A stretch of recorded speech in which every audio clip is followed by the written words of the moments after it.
This is Face the Nation.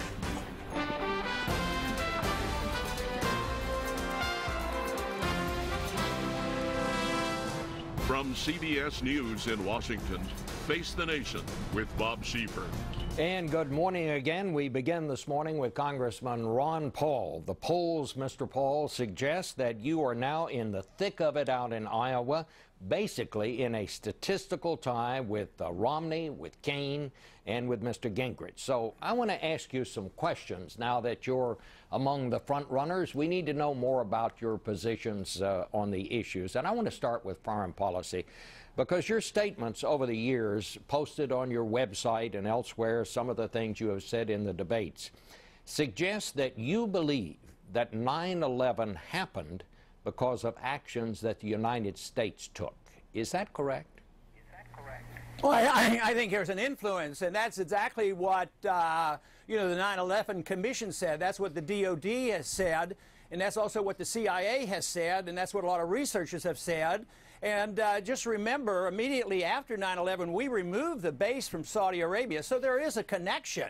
That doesn't do the whole full explanation, but our policies definitely had an influence. And you talk to the people who committed it and those individuals who would like to do us harm, they say, yes, we don't like American bombs to be falling on our country, and we don't like the intervention that we do in their nations. So to deny this, I think, is very dangerous. But to argue the case that they want to do us harm because we're free and prosperous, I think is a very, very dangerous notion, because it's not true. Well, I would question the import of what some of those commissions found that you cited there. But basically what you're saying, Mr. Paul, is that it was America's fault, that 9/11 happened, and it was our fault that it happened.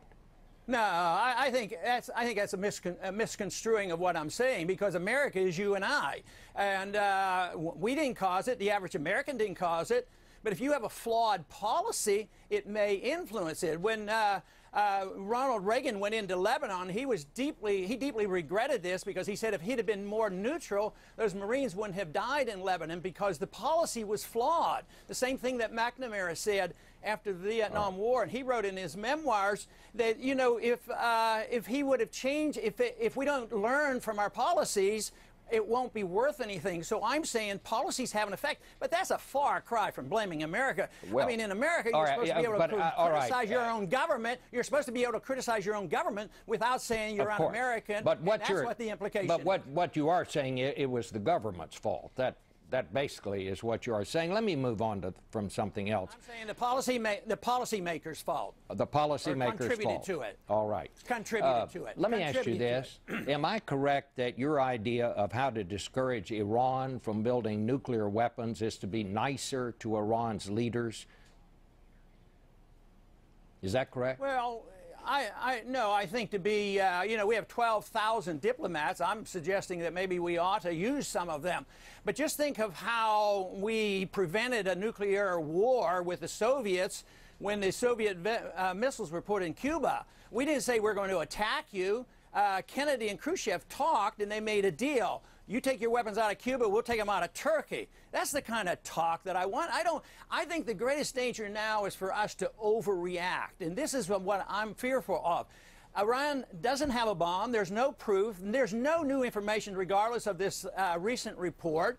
And for us to overreact and talk about bombing Iran, that's much more dangerous. We got the Libyans to get rid of their nuclear power and their nuclear weapons, and look at what happened to them. So we got to understand that. May I interrupt just for a second? No one has suggested in the U.S. government that we are going to bomb Iran. What they have said is that we're going to impose very tough sanctions. You are against sanctions on Iran. Is that correct? Yeah, because sanctions are the initial step to war. I was opposed to all the sanctions for 10 years and the bombing that was occurring with Iraq, because I said it would lead to war. But if you say nobody's suggesting it, why don't you listen to the debates? I mean, listen to some of the other candidates. Mr. Paul, may I correct you? I am listening to the debates. I know there have been some candidates who've talked about that, including Mr. Romney. The United States government has not said we're going to bomb Iran. I mean, that's just a fact. No, obviously they haven't said that, but the implication is nothing is off the table. You've heard those statements. Well, yes. All right. Let's move on then. Do you think there is any place